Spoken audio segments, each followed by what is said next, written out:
যুদ্ধবন্ধের আলোচনার মধ্যেও থেমে নেই সংঘাত। স্থানীয় সময় মঙ্গলবার ইউক্রেনের পলতাভা অঞ্চলের তেল শোধনাগার লক্ষ্য করে হামলা চালায় রাশিয়া। এতে ভয়াবহ আগুনের ঘটনা ঘটে। এটি চলতি মাসের সবচেয়ে বড় হামলা বলে জানিয়েছে কাতার ভিত্তিক সংবাদ মাধ্যম আল জাজিরা।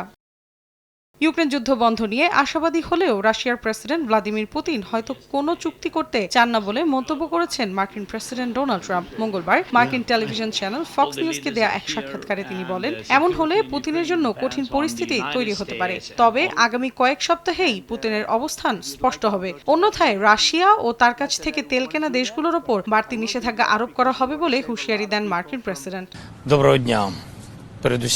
ইউক্রেনের জন্য নিরাপত্তার নিশ্চয়তা দেওয়ার পরিকল্পনা আগামী 10 দিনের মধ্যেই তৈরি করা হবে বলে জানিয়েছেন প্রেসিডেন্ট ভলোদিমির জেলেনস্কি। হোয়াইট হাউসে বৈঠকের পর মঙ্গলবার প্রচারিত এক সংবাদ সম্মেলনে তিনি বলেন, কিয়েভের মিত্ররা সম্ভবত নিরাপত্তা নিশ্চয়তার পরিকল্পনা প্রকাশ করবেন এবং এ বিষয়ে আরো অনেক কিছু সামনে আসবে। দ্রুতই সবকিছু কাগজপত্রে রূপান্তর করে ফেলা হবে। এদিকে ট্রাম্প ও ভলোদিমির জেলেনস্কির বৈঠককে বড় অগ্রগতি হিসেবে দেখছে কিয়েভ ও ইউরোপীয় মিত্ররা। তবে দীর্ঘস্থায়ী শান্তির পথ এখনো অস্পষ্ট।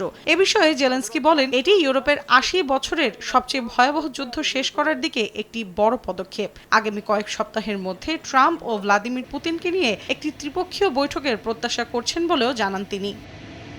মৌসুমী সাথী, সময় সংবাদ।